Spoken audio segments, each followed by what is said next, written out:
ada Iya, perjanjian baru. itu kan kitabnya Yahudi yang satu itu, yang perjanjian lama itu kitabnya Yahudi, bukan kitab Anda itu. Perjanjian baru, Perjanjian baru baru kitabnya orang Barat, bukan kitabnya orang Yahudi. murid-murid Tuhan Yesus bukan Yahudi, Bang. Orang Yahudi muridnya Yesus, Nah, itulah bukan perjanjian baru, Kristus. Bang. Bukan, Anda salah. Tuhan Yesus nggak ada Kristen, Bukan murid Yesus yang menulis perjanjian baru milik Kristen. Siapa bilang murid Yesus yang Jadi menulis? siapa, Bang? Orang-orang yang tidak dikenal. Oh, oke lah, oke Bang. Ya. Saya ikuti akan logika Bang ya. Ya Oke. memang fakta itu Bang, fakta. Itu fakta. Kira-kira Bang, isi Al-Quran Abang dan isi Alkitab Bible kami berasal dari sumber yang sama? Enggak. Beda. Enggak benar. Oh. Enggak.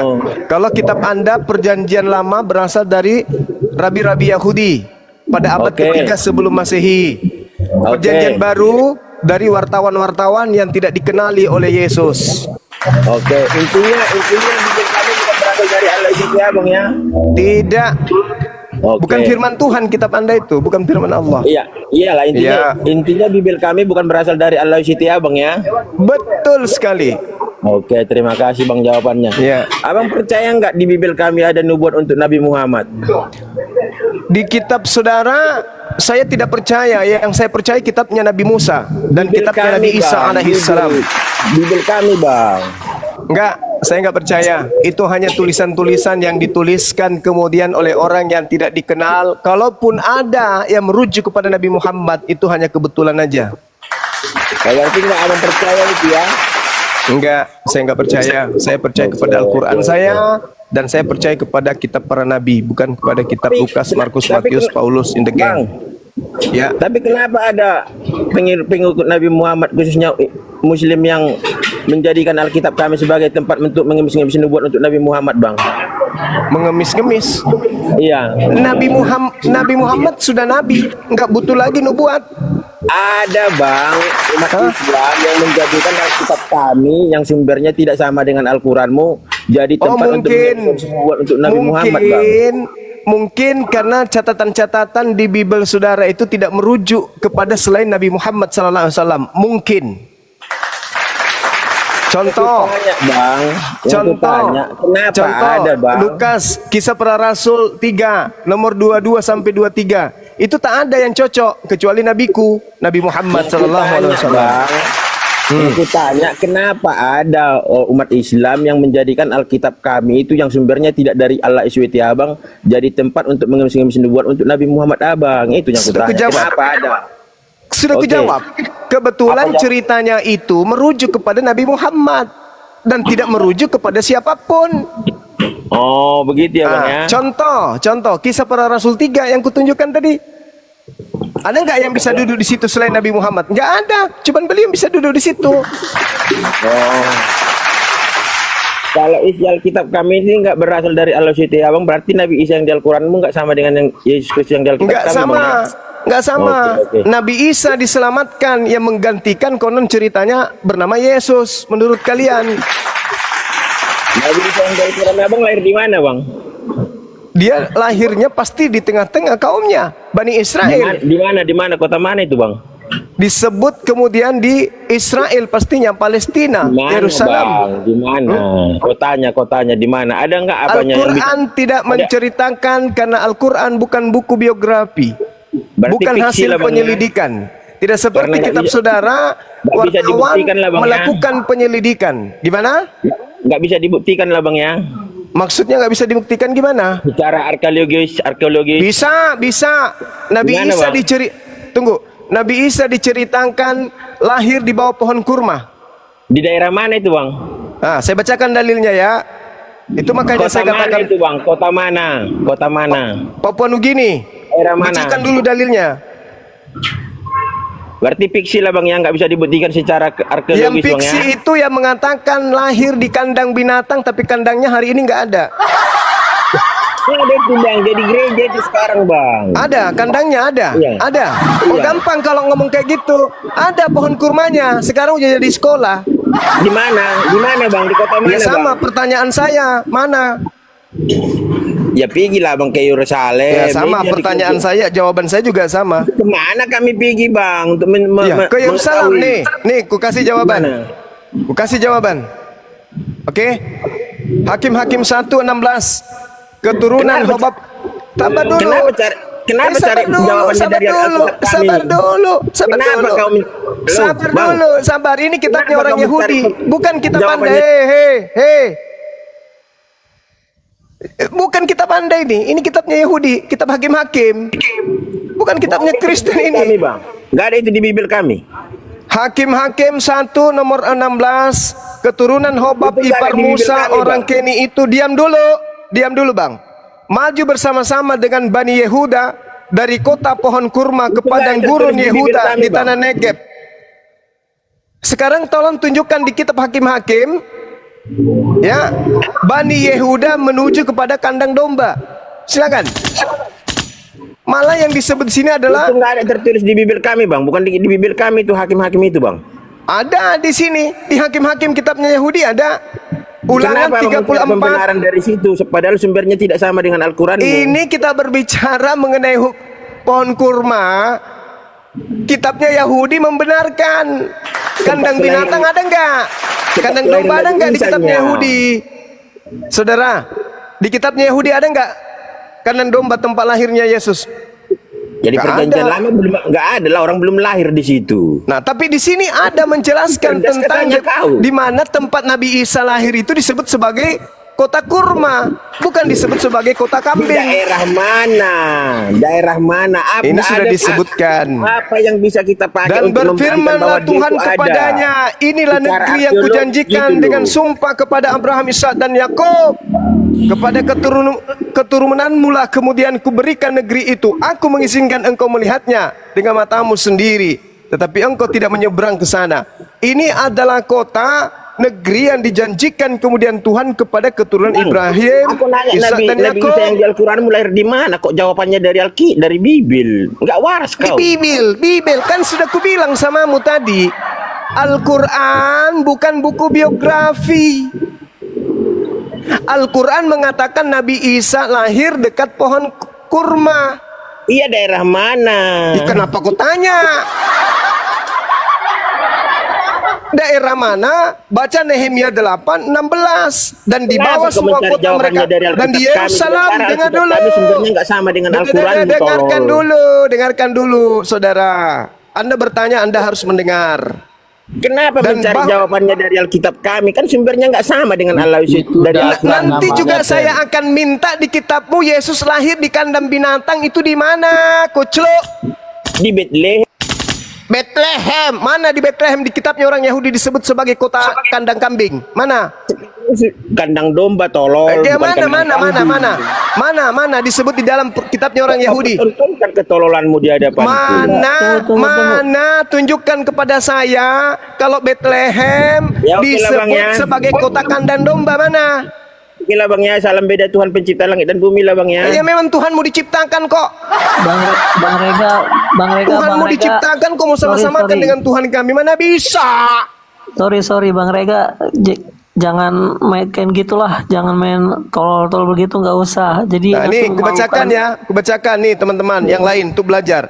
Nehemia 8 nomor 16, bahwa di semua kota mereka dan di Yerusalem harus disampaikan berita dan pengumuman yang berbunyi, pergilah ke gunung, ambillah daun pohon zaitun, daun pohon minyak, daun pohon murad, daun pohon kurma, dan daun dari pohon-pohon yang rimbun, guna membuat pondok-pondok sebagaimana yang tertulis. Nah, ke Yerusalem itu disebut apa? Di sana disuruh kemudian untuk mengambil daun dari pohon kurma di Yerusalem. Al-Quran mengatakan bahwa Nabi Isa lahir di bawah pohon kurma. Nah, sekarang kalau Anda mengatakan Yesus lahir di kandang binatang, mana nubuatnya? Mana cerita-cerita Yerusalem itu penuh dengan kandang domba, mana? Selayaknya saya menunjukkan 2 Tawarik 28 nomor 15, dan orang-orang yang ditunjuk dengan disebut namanya bangkit lalu menjemput para tawan itu, semua orang yang telanjang mereka berikan pakaian dari rampasan itu. Orang-orang itu diberi pakaian, kasut, makanan, minuman.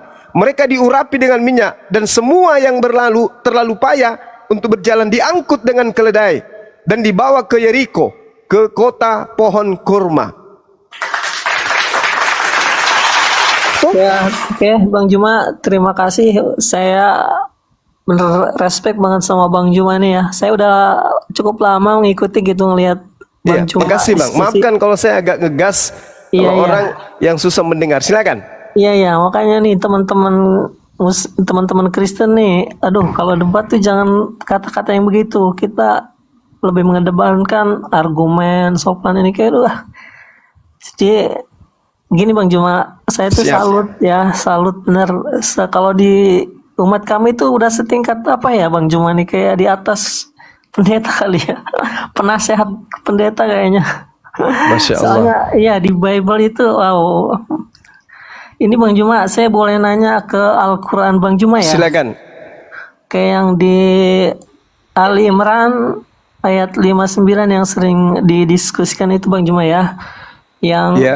sesungguhnya misal penciptaan Isa di sisi Allah adalah seperti penciptaan Adam. Allah menciptakan Adam dari tanah, kemudian Allah berfirman kepadanya, jadilah seorang manusia, maka terjadi. Nah di sini Bang Juma, Allah tuh menginformasikan bahwa Isa itu penciptaannya sama seperti Adam ya, Siap. diciptakan dari tanah, kemudian Allah berfirman jadilah maka jadi. Nah pertanyaan saya, kalau Isa kan berproses nih Bang Juma ya, walaupun Iya. dikun juga berproses melalui pengandungan Maria ya, pada umumnya 9 bulan gitu ya. Nah Siap. kalau Adam ini proses penciptaannya tuh apakah gimana Bang Juma? Apakah ada proses atau kun jadi kemudian langsung jadi begitu? Terus di sisi lain Adam ini manusia pertama gitu. Gimana tuh pandangan Bang Juma gitu? Terima kasih. Iya, baik. Bismillahirrahmanirrahim. Inna mathala Isa indallah kamathali Adam. Khalaqahu min turab. Jadi kedua-duanya ini kemudian dicipta dari tanah. Itu yang dimaksud. Pesan yang disampaikan oleh Al-Quran, Adam diciptakan, Isa diciptakan. Itu yang ingin dipatahkan kemudian. Bahwa Isa itu adalah Tuhan. Yang namanya kemudian dipalsukan menjadi Yesus. Inna mathala Isa indallah kamathali Adam khalaqahu min turab.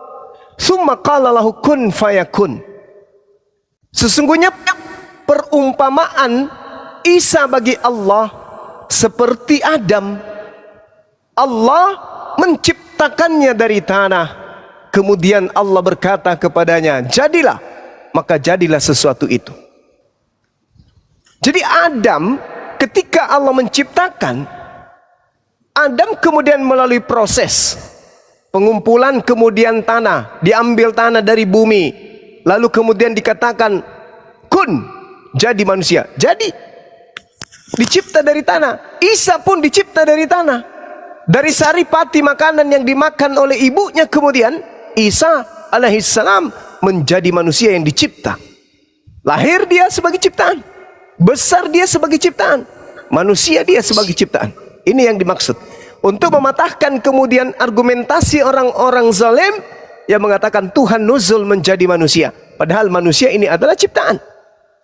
Orang-orang Yahudi menyebutnya Yesua, orang Aram menyebutnya Iso, orang Barat menyebutnya Yesus, orang Indonesia menyebutnya Yesus, kami umat Islam menyebutnya Isa.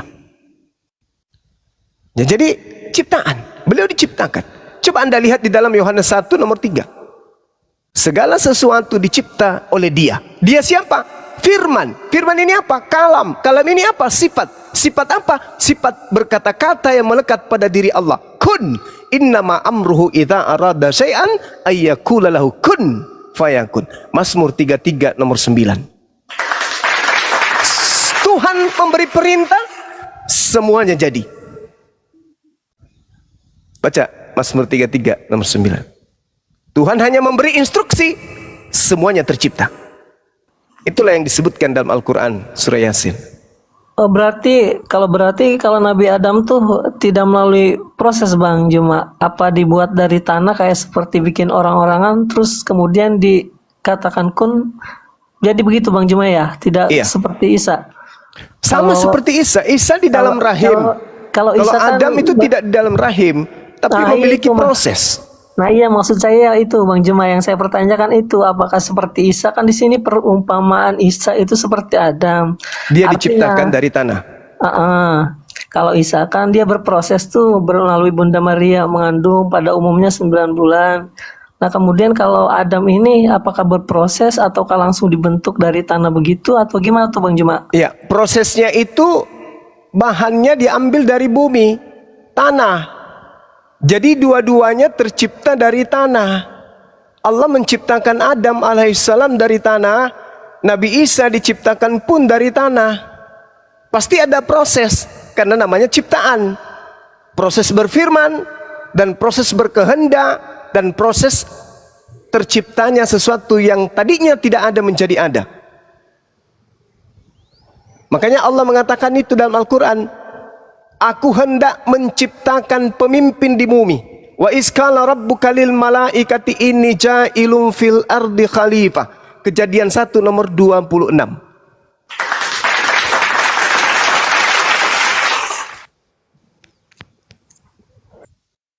Silakan Bang. Baik Bang Juma, terima kasih jawabannya. Iya. Dan ada pertanyaan lagi nih Bang Juma terkait Silakan. tentang iman Muslim ya, yang di Siap. rukun iman yang ke-6 kalau nggak salah, sama Iya. apa itu ya, takdir apa ya, takdir ya, kadar gitu ya. Iya. Nah itu katanya itu kan sudah tercatat di Lauh Mahfudz ya. Itu apa di surat Al-An'am ya ayat 59. Saya bacakan dulu ya Bang Juma ya. Silakan. Dan pada sisi Allah lah kunci-kunci semua yang gaib, tidak ada yang mengetahui kecuali Dia sendiri. Dan di lautan dan tiada sehelai pun yang gugur melainkan Dia mengetahuinya pula, dan tidak jatuh sebutir biji pun dalam kegelapan bumi, dan tidak sesuatu yang basah atau yang kering melainkan tertulis dalam kitab yang nyata dalam kurung Lauh Mahfudz. Ya Bang Juna ya.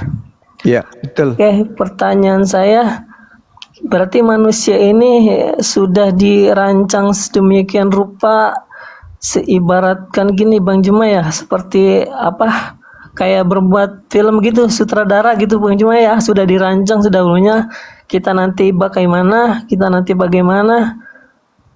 Bang Juma ya.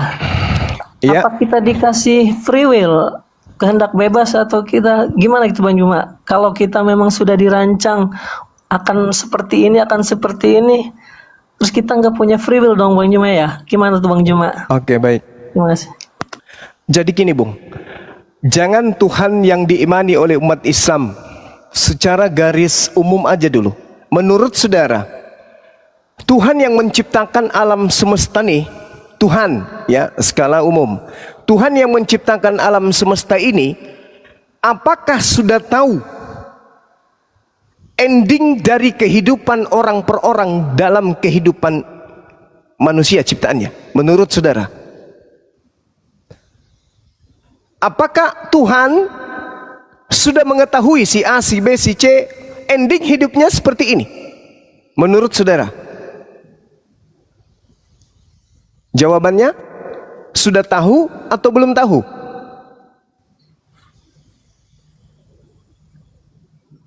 Bung Deswa. Iya Bang Juma. Kalau memang sudah dirancang, berarti kita tidak bisa berbuat apa-apa dong Bang Juma ya. Bukan saudara. Saya belum ke situ. Saya hanya bertanya dulu. Oke. Tuhan yang menciptakan manusia, apakah sudah tahu ending dari keadaan manusia tersebut atau belum tahu? Ya kalau Tuhan ya pasti sudah tahu. Alhamdulillahirabbil alamin. Jadi kalau Tuhan sudah tahu endingnya si fulan, misalnya Tuhan sudah tahu sebelum saudara Deswa dicipta oleh dia, Tuhan sudah tahu, kemudian Tuhan menuliskan. Apakah itu keliru? Tidak kan? Jadi jangan disalahartikan seakan-akan Tuhan sudah menggariskan Anda sesuai dengan catatannya. Tidak. Tuhan tahu sebelum Anda dicipta menjadi manusia, Tuhan tahu kelakuan Anda di usia sekian, di usia sekian, di usia sekian, di usia sekian. Allah sudah tahu sebelum Anda melakukan itu, Allah sudah tahu. Maka dituliskanlah kemudian seperti yang Anda gambarkan tadi. Kok bisa kayak begitu? Yes, Al-Quran menerangkan itu, Bung. Allah Subhanahu wa ta'ala menjelaskan, wa qulil haqqu mir rabbikum. Kebenaran telah kuserahkan semuanya ke atas muka bumi ini. Semua kebenaran telah kuserahkan kepadamu wahai Nabi Muhammad. Semuanya telah kutumpahkan. Makanya Yesus berkata, masih banyak hal yang ingin aku ajarkan, tapi kamu belum sanggup untuk menanggungnya. Tapi ketika roh kebenaran itu datang, dialah yang akan mengatakan segala sesuatunya tentang hukum-hukum, keadilan, dan pengisapan dunia akan dosa. Al-Quran mengatakan, wa qulil haqqu mir rabbikum. Katakanlah kepada manusia, wahai Nabi Muhammad, kebenaran itu telah datang dari Tuhanmu. Barang siapa yang menghendaki beriman, hendaklah ia beriman. Barang siapa yang menghendaki kafir, hendaklah ia kafir. Tidak ada paksaan, kehendak free will. Tetapi ketika Anda kafir, mati dalam keadaan kafir, jauh sebelumnya, catatan itu sudah ada, diketahui oleh Allah. Bukan dicatat dulu, prat, lalu Anda mengikuti catatan itu. Tidak. Allah menciptakan Anda dulu, lalu Anda menjalani hidup Anda sendiri. Tapi sebelum Anda menjalani pun, Allah sudah tahu ending hidup Anda. Jadi dicatat endingnya sesuai dengan apa yang Anda lakukan setelah hidup. Nggak sama seperti film. Kalau film, sutradara yang memaksa kita untuk berlakon. Kalau Allah tidak. Anda belum berlakon, Allah sudah tahu. Jadi sudah dicatat. Bla bla bla bla dan seterusnya. Itulah yang diterangkan dalam Al-Quran yang Anda baca tadi. Allah mengetahui, wa indahu mafatihul ghaib la ya'lamuha illa huwa. Dan kunci-kunci semua yang gaib hanya ada pada Allah. Wa ya'lamu ma fil barri wal bahr. Tidak ada yang mengetahui selain daripada Dia. Dia mengetahui apa yang ada di darat dan apa yang ada di laut. Allah semua tahu. Sebelum terjadi Allah sudah tahu. Seperti ini adanya, seperti ini adanya. Si hambaku yang bernama Deswa lahir dalam keadaan ingkar kufur kepadaku. Tapi sebelumnya dia sudah bersaksi bahwa tiada Tuhan selain aku. Begitu dewasa dijadikan kufur oleh kedua orang tuanya. Tapi malah pada suatu saat di tahun usianya sekian dia bertemu dengan Bang Suma. Dia gunakan akalnya. Kemudian dia beriman kembali kepadaku sang penciptanya. La ilaha illallah Muhammadar Rasulullah. Kalau itu terjadi di dalam kehidupan saudara, berarti itu sudah tercatat di Lauhul Mahfuz. Kalau Anda ternyata tidak beriman kepada Allah dan Rasulnya, berarti itu Allah juga sudah tahu. Tetapi bukan Allah yang menjadikan Anda demikian.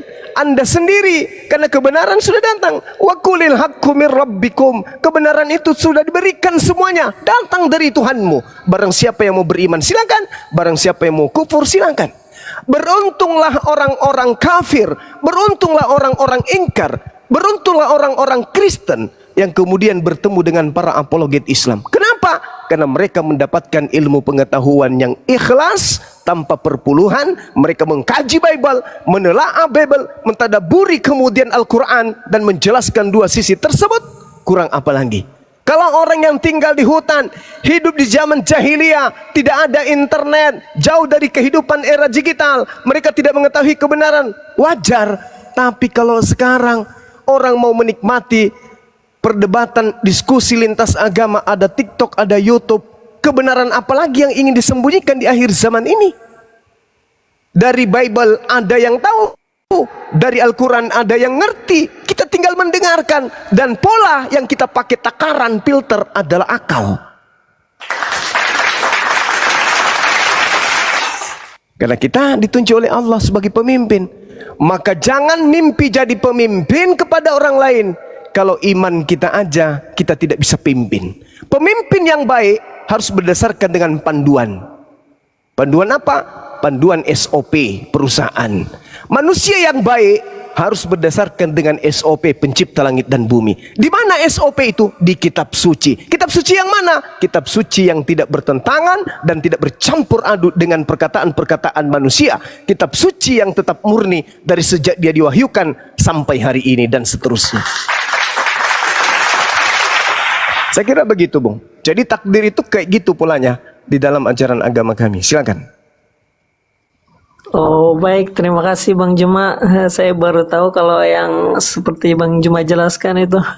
Soalnya saya dengar-dengar di yang lain-lain tuh beda lagi. Karena kita tuh nggak punya free will, katanya nggak bisa apa-apa. Oh ternyata penjelasan Bang Juma begitu. Berarti ada wawasan lagi gitu buat saya.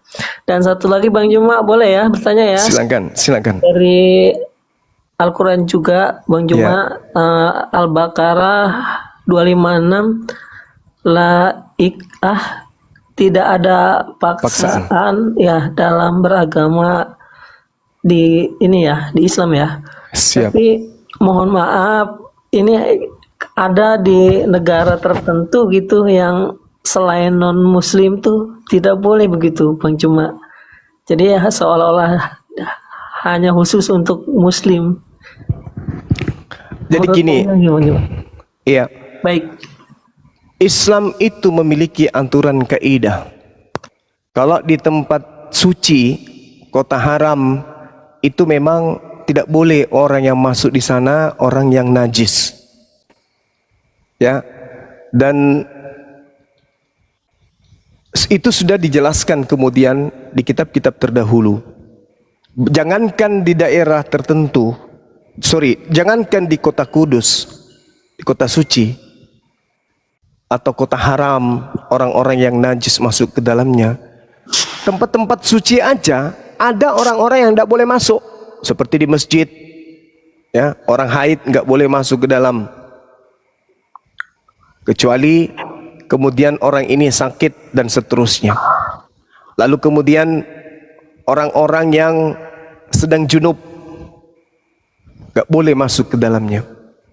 Nah, ketika kita berbicara mengenai pemerintahan Islam, kita lihat bagaimana Rasulullah melindungi orang-orang Yahudi, melindungi orang-orang Nasara, hidup berdampingan bertetangga, rukun mereka. Kewajiban seorang muslim adalah mengayomi, melindungi orang-orang di luar Islam. Ketika kemudian Islam menjadi penguasa, yang menjadi pemimpin pemerintahan, yang menjadi pokok pemerintahan adalah asas-asas Islam. Tidak boleh kemudian memerangi orang di luar Islam, nggak boleh. Kecuali Islam diperangi lebih dulu. Nah, kalau yang sudah diumumkan di sini jangan dipijak, tidak boleh masuk orang yang non muslim, itu memang jangan, karena itu adalah tempat-tempat sakral, tempat yang disucikan. Tapi kalau di luar daripada tempat itu silakan aja, tak ada larangan, tak ada larangan. Seperti itu, Bang. Baik, terima kasih Bang Juma. Iya. Mantap nih udah dapat penjelasannya ya, wawasan baru. Dan saya menghimbau ini bagi umat-umat Kristen ya, kalau debat tuh nggak usah mengedepankan apa ya, omong-omongan yang kalau emang nggak punya wawasan, mendingan turun aja, jangan malu-maluin agama kita sendiri gitu loh. Iya. Terima kasih Bang Juma ya. Iya, sebelum Terima turun kasih. Bang, saya titip satu hadiah dari pertanyaan saudara tadi, boleh? Boleh, silakan Bang. Di dalam Yesaya 35 nomor 8, di situ akan ada jalan raya yang akan disebutkan jalan suci, orang yang tidak tahir tidak akan melintasinya, dan orang-orang pandir tidak akan mengembara di atasnya. Orang-orang pandir ini maksudnya efif dalam bahasa Ibrani, orang-orang jahil, orang-orang bodoh, itu nggak boleh. Kemudian orang tahir, yang tidak tahir maksudnya tamek, orang najis yang tidak bersunat, makan babi, makan anjing, itu nggak boleh. Itu diterangkan di dalam kitab Yesaya 35 nomor 8. Nah, kalau berbicara mengenai tempat ini, itu hanya ada di Mekah, tak ada di tempat lain. Berarti ada memang tempat, di situ dikatakan akan ada jalan, akan ada. Kata akan ada itu haya dalam bahasa Ibrani. Jalan raya di situ artinya makhluk, artinya tempat orang-orang melintas, orang-orang yang suci yang melintas di situ. Nggak boleh orang najis, nggak boleh orang tamek, orang yang tidak bersunat. Itu di mana? Di tanah suci Mekah. Itu hadiah dari saya, Bung. Yesaya 35 nomor 8. Kenapa saya kasih hadiah ini? Karena Islam itu sudah diajarkan dari Nabi Adam alaihissalam. Tetapi kemudian disempurnakan nanti Islam itu pada zaman baginda Rasulullah Muhammad sallallahu alaihi wasallam. Ya, silakan Anda renungkan, kita saling menghargai. Dialog-dialog kayak begini yang kami rindukan, yang kami inginkan dan kami mimpikan. Kenapa? Karena Al-Quran menyeru kepada kami bahwasanya serulah manusia ke dalam jalan Tuhanmu dengan cara-cara yang baik, bil ma'ruf, dengan cara yang hikmah dan baik. Itu dalam Al-Quran. Ada juga dalil, illal ladzina zalamu minhum, kecuali terhadap orang-orang yang zalim yang ada di antara mereka. Siapa orang zalim ini? Ya kayak yang tadi. Harusnya dialog ini menghasilkan ilmu, harusnya pertemuan kita ini memetik hikmah, harusnya kemudian pertemuan perbincangan kita ini ada kemudian pengetahuan yang kita petik, bukan kebencian, bukan iri dengki dan seterusnya. Tapi karena mereka orang-orang yang zalim ini memancing kemudian, maka apa kata Al-Quran? Illal ladzina zalamu minhum, kecuali terhadap orang-orang yang zalim terhadap kalian, mereka harus mendapatkan ketegasan. Mereka harus dikerasin. Keras dalam arti kata ditegur dengan cara tegas. Gak boleh seperti itu, harus kayak begini dan seterusnya. Jadi kami berbicara ada patokan dalam Al-Quranul Karim, dan apapun yang kami lakukan kami bisa pertanggungjawabkan. Saya kira begitu, Bang. Terima kasih Bang Deswa, Anda berdiskusi dengan sangat baik. Demikian. Baik, baik Bang Juma, terima kasih ya. Iya, Terima kasih sama-sama, Bang Bang. Juma untuk ininya. Sama-sama. Bunda Nora, terima kasih udah sama-sama, dinaikkan Dek. karena Oke. di saya sudah jam 1 lewat ya, jadi saya udah ini, saya mohon. Bang Iya, Deswa, silakan. Bang silakan. Deswa, boleh Turun ya. nambahin sedikit nggak, Bang Deswa? Terima kasih. Bang Deswa, yang bisa, Deswa, Ya, boleh kenapa? nambahin sedikit nggak? Ya, silakan. Mengenai soal takdir tadi ya, di Islam itu kan kami mengenal takdir, ada takdir yang bisa ditolak, ada takdir yang pilihannya ada di tangan kita. Kita percaya bahwa yang namanya takdir itu ada di tangan Allah. Kita percaya yang namanya kematian, rezeki, maut, jodoh itu ada di tangan Allah. Mari kita berpikir secara logika, bagaimana mungkin yang namanya Tuhan yang Bang Deswa banggakan itu bisa tahu yang namanya takdir di tangan beliau, kematian di tangan Tuhan Bang Deswa, sementara tangannya sampai sekarang kena paku. Ini bukan penghinaan, tetapi ini fakta. Ya, coba berpikir secara logika di situ. Ya, Allah Maha Tahu. Sayangnya memang Allah tidak memberitahukan kepada kita, tapi kitalah yang diberikan yang namanya pilihan sama Allah, mau melakukan yang kanan atau yang kiri. Pilihan ada di kita, mau kita ke kanan atau ke kiri, mau ke depan, mau ke belakang, itu pilihannya ada di kita semua. Ya, begitu Bang Deswa ya. Baik, terima kasih Bang, terima kasih masukannya. Dan saya menghimbau sekali lagi nih untuk umat-umat ini yang kita beragama tuh jangan jangan mencerminkan, usahakan penuhi argumen, kuasai baru naik. Kalau cuma ini nggak usah naik. Baik, terima kasih ya semua. Selamat malam. Assalamualaikum Bang Deswa, sedikit aja dari saya. Izin Bang Juma ya. Mau Ya, saya cuma silakan. sampaikan aja. Silakan, Bang. Ini Bang Deswa. Maksudnya Tuhan itu menciptakan manusia dan hewan itu beda ya. Jadi kita manusia itu Tuhan menciptakan akal dan nafsu. Jadi beda dengan hewan. Kalau hewan itu cuma nafsu, nggak punya akal. Jadi dari kita aja sendiri begitu. Oke, terima kasih. Assalamualaikum. Baik, baik. Terima kasih. Waalaikumsalam warahmatullahi wabarakatuh. Halo, selamat malam, Noni. Mohon selamat malam. Muslim atau Kristen? Noni, selamat pagi. Muslim atau Kristen? Noni.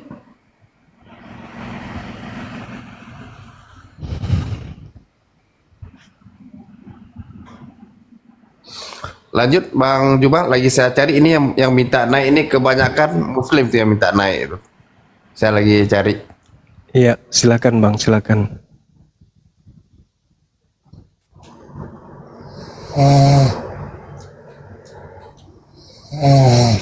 Iya, duduk ya. Iya, memang begitu.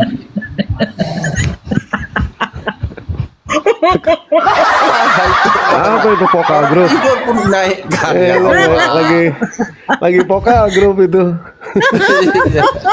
Astagfirullahaladzim. Dia ngorok, abang bilang pula iye.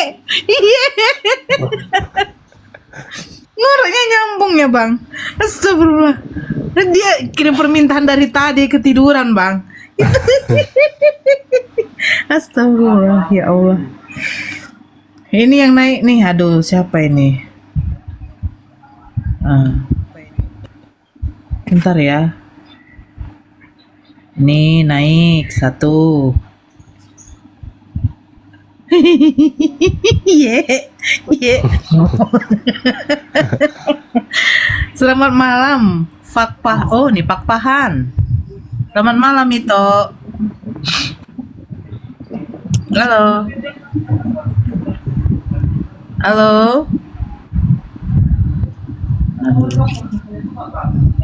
Halo. Naik tidak dia apa? Astagfirullahaladzim. The next. Ya, selamat malam, Bang. Assalamualaikum. Waalaikumsalam. Ya, Bang, kami utamakan apa dulu ya?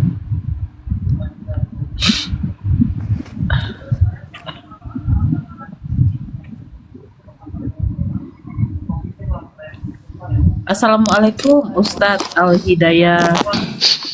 Waalaikumsalam warahmatullahi wabarakatuh. Assalamualaikum semua. Bunda, gimana kabarnya? Baik, Masya Allah. Baik. Masya Allah. Kalau Dewa ngomong jangan panjang-panjang nanti merempet ya. Siap, siap. Oh ya, Bang Juma. Bang. Iya, iya. Ya, selamat ulang tahun Bang ya. Semoga Siap. panjang umur. Masya Allah. Amin. Selamat ulang tahun. Selamat malam. Agama apa? Selamat pagi. T. Halo.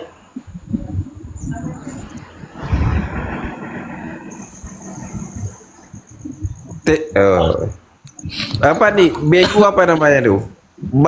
Batguri, selamat pagi. Agama apa? Selamat pagi. Pagi bang, Agama apa? Kristen Protestan. Kristen Protestan. Oke ya, sama ya. Pak C, selamat malam. Agama apa? Malam. Agama apa? Pak C? Oh ya, aduh. Enroy? Waalaikum Ustadz Al-Hidayah. Waalaikumsalam warahmatullahi wabarakatuh. Assalamualaikum semua. Gimana kabarnya? Baik. Masya Allah. Ya, silakan Kakak Betgur. Betgur, silakan. Ada yang mau ditanyakan silakan. Ini temanya apa arti Kristus?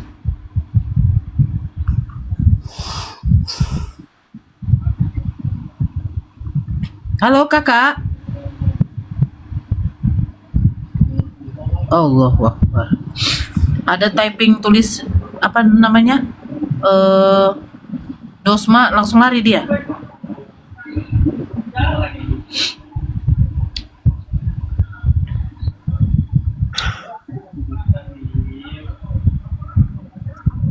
Apa nih Menteri Kedaratan ini? Ini yang naik ini, aduh ya Allah. Apa ya, dikurangi dulu ya yang permintaan dari Muslim ya.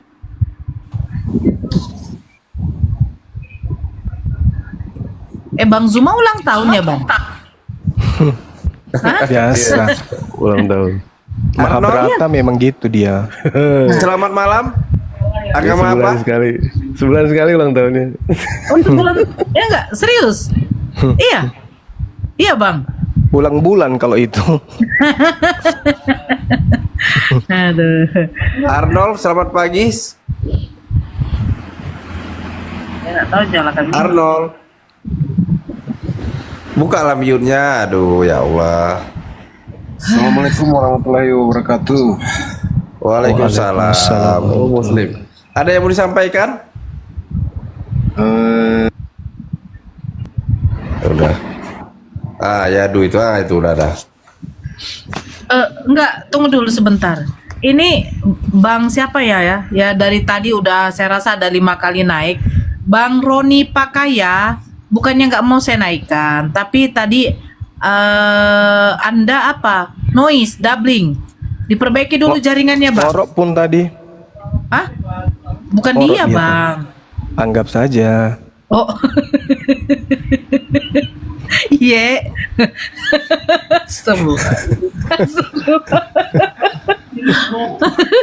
Tadi itu, tadi Rancak Bana, sekarang Iya. Astagfirullah. Ya aduh. Siapa nih? Oh ya aduh. Pakai ya aduh pula dia. Ya aduh. Halo, selamat pagi, Dek. Kita jumpa lagi. Halo. Iya. Iya kakak, selamat Malam. pagi juga kakak. Iya, gimana? Iya. Bahasa Ibranimu udah beres? Hah?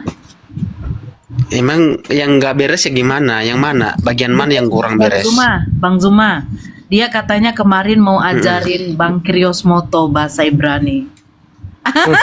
Iya betul. Soal kejadian Zuma, 1 nomor 1. bentar. Si Zuma aja ya lebih saya akui Nandar daripada Zuma karena Zuma belum tentu bisa seperti Nandar. Baik kakak. Coba Kalau Zuma Ibraninya dan Yunaninya itu masih belum dapat. Saya lebih mengaku aja, jempol ngomong aja kepada jelas. Nandar. Memang dia guru saya. Gitu. Dia guru Ibrani saya. Begitu. Nah, itu. Jadi kita harus mengakui hal itu.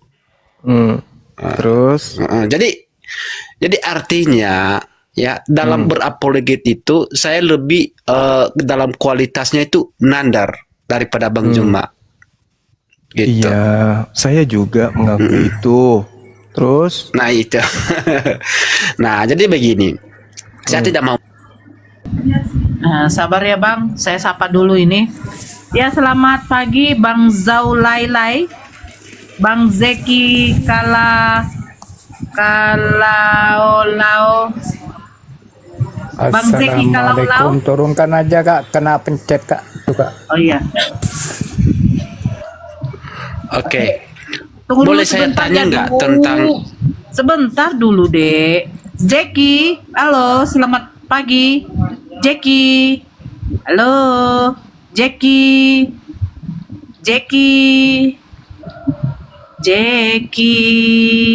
Hap, nah lanjut. Ya Duhu, silakan. ini kan gini kan Naura, ini kan temanya apa arti Kristus? Ya. Kalau saya balik tanya apa arti Islam?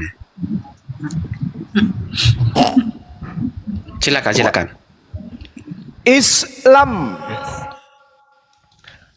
Jadi kalau kita berbicara mengenai apa arti Islam, Islam itu berasal dari bahasa Arab. Yuslimu, aslama, dan islaman. Artinya selamat. Itu jelas itu. Yesus juru selamat. Yesus juru Islam. Maaf ya. Oke. Yesus bukan juru Kristen tapi juru Islam. Ya. Oke, kira-kira Islam itu adalah berserah diri kepada Allah, tunduk dan patuh kepadanya, betul? Ya, sama seperti Yesus, Galatia 4 nomor 4 nomor 5. Yesus tunduk berserah diri. Yohanes 14 nomor 31. Dunia harus tahu bahwa aku Yesus senantiasa berserah diri. Kepada siapa? Kepada Bapa yang telah mengutus aku. Itu ucapan Yesus. Saya jadi malu kalau mendengar. Supaya dunia tahu bahwa aku mengasihi Bapa, aku melakukan segala sesuatu seperti yang diperintahkan Bapa kepadaku. Dia Muslim. Yohanes 14:31. Saya tidak masuk ke sana. Artinya yang saya mau tahu ini berserah diri itu yang seperti apa dulu? Berserah diri itu artinya dia sunat hati. Tidak sombong, tidak angkuh terhadap apa yang diperintahkan oleh Tuhan. Diperintahkan sholat, perintahkan puasa, perintahkan sunat, perintahkan kemudian mandi junub. Semua apa yang diperintahkan oleh Tuhan ditundukkan hatinya, ikhlas menerima perintah. Itu namanya berserah diri. Sama seperti Yesus berserah diri. Yesus itu Muslim yang taat. Baca Yohanes 14:31. Yesus adalah Muslim yang taat kepada apa yang diperintahkan oleh Tuhan untuk ia lakukan dan ia laksanakan. Oke, Bang Juma. Jadi kalau saya bernarasi dulu ya, nanti baru dibantai ya. Jadi arti berserah diri itu menyerahkan segala sesuatu kepada Tuhan. Artinya apa? Bahwa menyerahkan itu adalah ada kata iman di sana. Jadi tidak tahu apa yang terjadi di dalam kehidupannya, dia percaya kepada Tuhan. Arti Muslim itu adalah iman. Jadi selama ini yang saya dengar di komal-komal yang mengatakan bahwa di dalam Islam itu adalah akal, berpikir. Ternyata arti dasar Islam itu sebenarnya adalah jangan diganggu orang nyusun kata-kata sudah susah diganggu pula, kayak mana ceritanya? Bentar, bro. Jadi ternyata selama ini ya Islam itu adalah beriman, bukan berpikir, bukan berakal. Itu harus paham itu. Enggak, aku takut kejangkitan mabuknya, nanti aku diam-diam malah. Enggak. Aku itu santai, bro. Tidak seperti kalian terguncang. Dengarkan dulu. Gitu. Jadi yang selama ini yang dinarasikan itu berakal, berpikir. Tetapi dasar Islam itu pengertiannya adalah iman, bukan berakal. Silakan bantah. Iya. Rendah, sebelum menanggapi ini kebalik ya. Dia yang Islam ternyata di sini, kita yang Kristen. Lanjut. Jadi Islam itu berdiri di atas akal. Justru Al-Quran menjelaskan orang-orang kafir itu memenuhi kemudian neraka karena ketika dia hidup mereka tidak berpikir. Al-Quran surah Al-A'raf ayat 179. Orang-orang kafir dalam Al-Quran surah Al-Muluk ayat 10 itu menyesal di neraka. Kenapa? Karena mereka ketika di bumi tidak berakal. Sedangkan dalam Al-Quran Az-Zumar ayat 9, hanya orang yang berakal lah yang kemudian yang mendapatkan pelajaran. Nah, sedangkan kalian mana bisa? Orang menjadi Kristen bukan karena berakal. Orang menjadi Kristen hanya karena kepercayaan saja. Contoh, Tuhan mati dibunuh oleh manusia. Boleh masuk akal enggak? Enggak. Kenapa Anda imani? Ya kan Anda enggak menggunakan akal. Makanya Al-Quran mengatakan innama yatazakkaru ulul albab. Sebenarnya hanya orang yang berakal sehatlah yang mendapat pelajaran. Nah, sekarang mari kita lihat. Ketika kita berbicara mengenai akal. Akal ini makhluk materi yang Tuhan ciptakan, yang Tuhan tanamkan dalam materi fisik tubuh kita sebagai manusia. Akal merupakan serpihan cahaya Allah, yang dengan akal itu kemudian kita sebagai manusia mampu membedakan segenap kualitas-kualitas objek. Akal yang ada di kepala saudara itu, ya, harusnya mengikat saudara dalam realitasnya sebagai hamba Allah. Tetapi ternyata Anda tidak memanfaatkan itu. Akal ini itu jelas berkarya menciptakan kebenaran-kebenaran yang selalu berubah dan dinamis.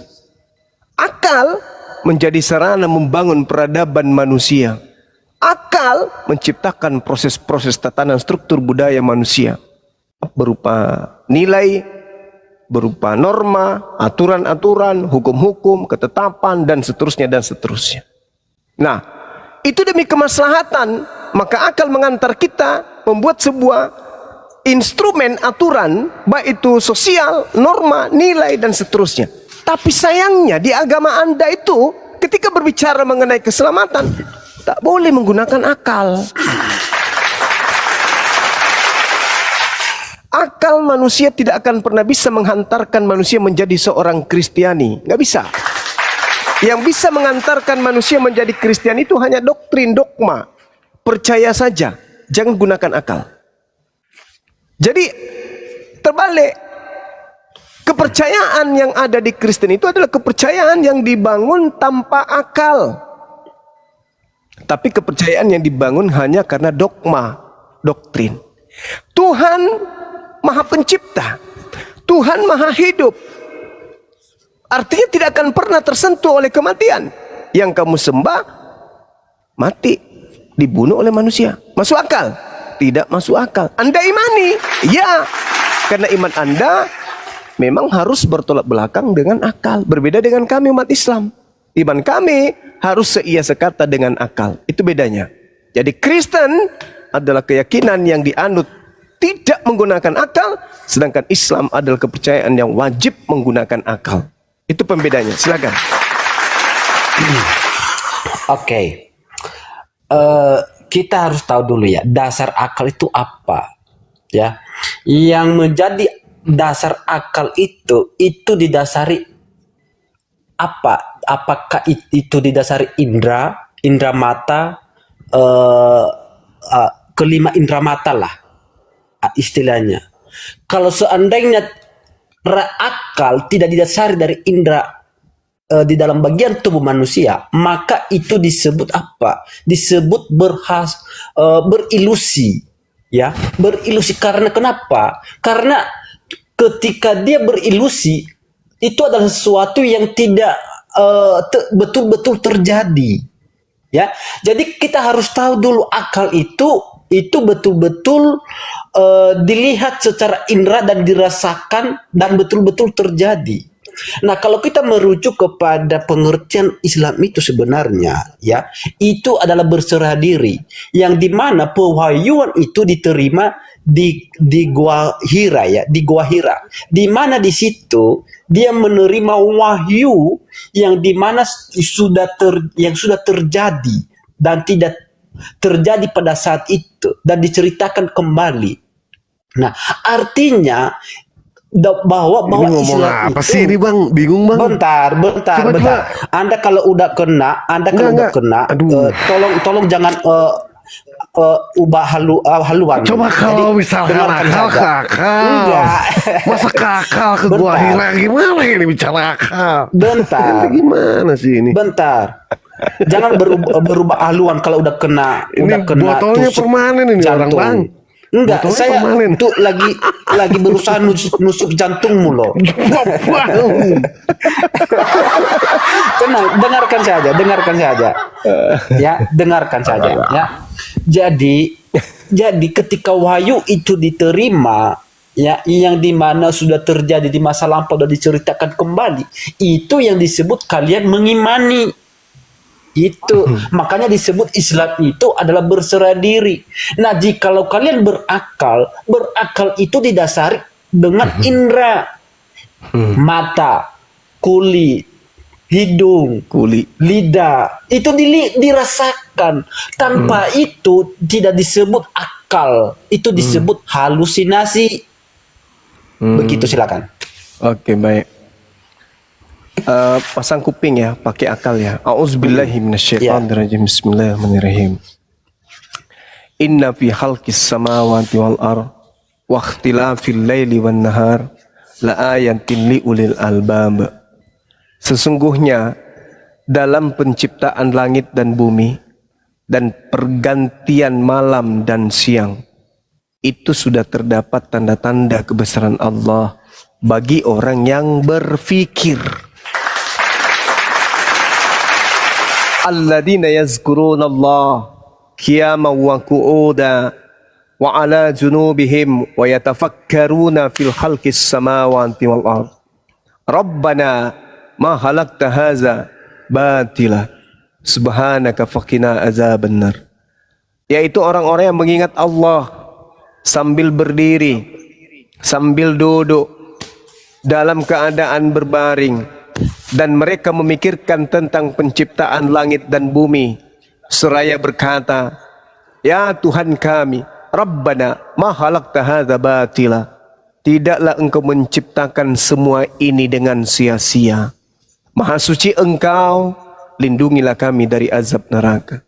Rabbana innaka man tudkhilil nar faqad akhzaitha wa ma lizzalimina min ansar. Ya Tuhan kami, sesungguhnya orang yang engkau masukkan ke dalam neraka, maka sungguh engkau telah menghinakannya, dan tidak ada seorang penolong pun bagi orang yang zalim.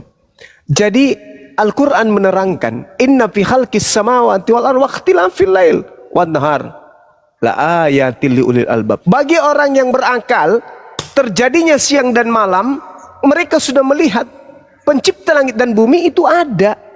Karena tidak mungkin ada siang yang ciptakan itu pemerintah, presiden, atau sebuah negara, atau sebuah alat. Tidak mungkin. Ini pasti ada yang mengaturnya. Inilah yang disebut Tuhan, yang kami menamainya Allah. Kemudian orang yang berakal tatkala mereka duduk, tatkala mereka berdiri, tatkala mereka berbaring, mereka akan senantiasa memikirkan tentang penciptaan langit dan bumi.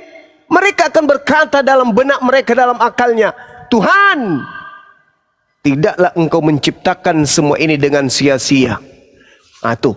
Jadi orang yang berakal, Bung, ketika melihat alam semesta ini, mereka sudah sampai kepada Tuhannya. Sementara yang Anda maksud Tuhan itu yang bisa Anda pelototin, yang Anda bisa tampar, yang Anda bisa telanjangin, yang bisa ditombak lambungnya, itu yang Anda bisa sebut Tuhan. Nah, sekarang kita kerucutkan permasalahan. Biar kita tidak terlalu jauh, nanti Bang Dewa tegur lagi. Al-Quran mengatakan, wa idza qila lahum ittabi'u ma anzalallahu qalu bal nattabi'u ma alfayna alaihi aba'ana awalau kana aba'uhum la ya'qiluna syai'a wa la yahtadun. Apabila dikatakan kepada mereka orang kafir, ikutilah apa yang telah diturunkan oleh Allah, berserah dirilah engkau kepada apa yang menjadi ketetapan Allah. Mereka menjawab, tidak. Aku mengikuti apa yang orang tuaku, apa yang kami dapati dari nenek moyang kami melakukannya. Sekarang Al-Quran ini salah enggak? Ketika saya bertanya kepada saudara, wahai saudaraku, ya aduh, siapa yang memerintahkan engkau menyembah anak Maria? Siapa yang mencontohkanmu? Siapa yang mengajarimu? Siapa yang mengajakmu melakukan hal itu? Pasti jawabanmu, orang tuaku. Orang tuamu ditanya, siapa yang ngajarin? Kakekku. Kakekmu ditanya, eyangku. Eyang. Sampai intinya, Apa yang Anda lakukan bukan karena akal. Apa yang Anda lakukan bukan karena ilmu pengetahuan. Yang Anda lakukan hanya karena mengikuti nenek moyang. Buktikan aja. Siapa yang mengajari Anda ke gereja? Jawab.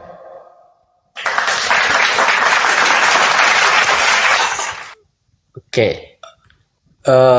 Sebenarnya saya ini mau fokus dengan pertanyaan saya, tapi nanti akan saya jawab pertanyaan yang terakhir. Jadi yang saya maksud dengan akal dan iman, ya. Jadi harus kita tahu, ya, yang di mana akal letaknya dan di mana iman letaknya. Jadi kita harus membedakan dua hal itu loh, bro.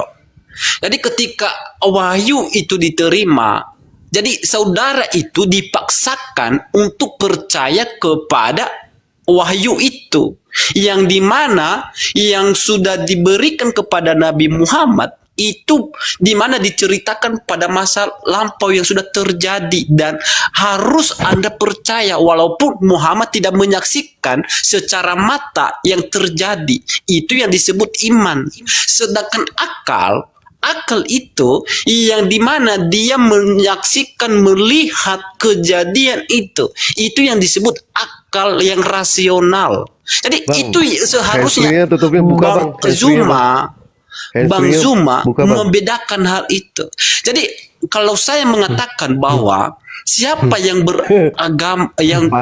beragama imani saja, siapa ajaran yang mendoktrin, siapa agama yang mengajarkan dogma, itu adalah ajaran Islam. Bentar. Kalau jangan terguncang, bro. Tadi kalau si Bang Zuma bernarasi, saya tidak mengganggu loh. Iya, tapi gimana dengan kita menghargai. Enggak. Tadi si Bang Zuma saya enggak mengganggu ketika dia bernarasi. Tolong kita saling menghargai. Enggak nyambung soalnya. Kecuali kalau nyambung. Enggak. Ya udah, makasih aja. Ya duduk, ente istirahat dulu ya duduk. Taktik kalian istirahat dulu. Taktik kalian. Ente istirahat dulu, kalau kalian sudah kena tusuk, maka jadi kalian itu sama Kaji aja. Silakan. Orang. Pak Kaji, sama Pak Kaji aja. Nah ini kan nggak nyambung soalnya. Nah ini kan ya, saya sebelumnya saya minta maaf nih ya. Iya, dimaafkan. Ya, assalamualaikum warahmatullahi wabarakatuh. Mau dilanjutkan lagi? Saya mau lanjutkan nih. Nggak usah. Udah istirahat dulu. Nah ini kan? Ya saya mau bertanya dulu Bang. Bentar dulu bro, saya mau selesaikan hal ini dulu ya. Kita buktikan siapa yang mengimani saja dan siapa yang berakal di sini. Kita harus membuktikan itu dulu. Nah, kita harus tahu iman dan akal itu apa. Itu yang harus kita gali, dua hal itu. Kalau kita tidak bisa membedakan itu, maka kita... Pak Kaji, saya nggak akan ganggu kalau misalkan diskusinya itu terarah, Pak Kaji. Saya nggak akan ganggu. Loh, silakan. Bang Mahadewa, kalau seandainya sudah kena Anda, jadi Anda jangan mengganggu narasi orang. Udah kena Anda loh. Jadi karena kalian tidak bisa membedakan iman dan akal. Anda itu udah kena di situ. Iman adalah manusia sama Tuhan aja kagak bisa, gimana sih? Iman adalah iman itu adalah didasari atas sesuatu hal yang tidak dilihat tetapi dipercaya. Oke, itu iman. Tetapi akal itu adalah didasari dilihat secara kacamata. Loh, di mana tuh? Dan itu diimani. apa tuh lihatnya tuh? Ya aduh. Dilihat mata. Anda kan punya mata enggak? Itu yang disebut berakal. Nah, jadi Tuhan.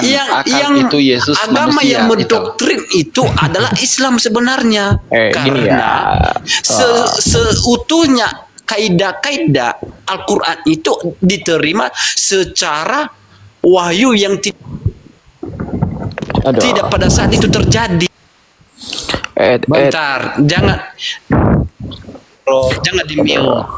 Yuk pakai edukasi lah. Ini kita ya. saling menghargai di sini. Tank Top Lena Wijaya, you dengar ya, Tank Top Lena Wijaya. Ketika saya bernarasi, tolong jangan diganggu. Begitu juga ketika Anda bernarasi, saya nggak ganggu gitu loh. Nggak ada edukasi kita, Jadi kawan. itu yang saya maksudkan. Itu yang saya maksudkan. Jadi yang agama Nggak yang ada imani isinya saja. soalnya. Iya, apa edukasinya? Oke, Iman itu oke, saya Yesus mau- Tuhan. Kalau akal itu Yesus manusia, itu udah kelar itu. Tahu penjelasan Ije, Bang Zuma silakan, Ije. tentang iman dan akal. Silakan. Silakan. Ya, ya. Sudah Silakan, tadi, aku Ije. sudah tadi pertanyaanku tadi. Kamu nggak jawab pertanyaan saya. Pertanyaanmu itu kan tentang kekristenan, di siapa yang mengajari saya menyembah Kristus, siapa Itu yang mengajari hubungannya saya iman dan untuk ke akal. gereja. Nah, itu saya mau fokus kepada pertanyaan saya tentang iman saudara dulu. Ketika nanti masuk ke Kristenan ya kan malah panjang ceritanya, kita nanti beda ini jalur. Itu satu-satu Iman. dulu. Selesaikan dulu Iman pertanyaan itu- saya. Iman itu kepercayaan, keyakinan. Itu iman. Yakin. Iya, betul. Percaya. Walaupun belum terjadi. Walaupun belum terjadi, betul? Walaupun belum terjadi, atau sudah terjadi, atau sedang terjadi. Itu Atau iman. belum pernah dilihat, betul? Iya, Ya. oke. Akal? Akal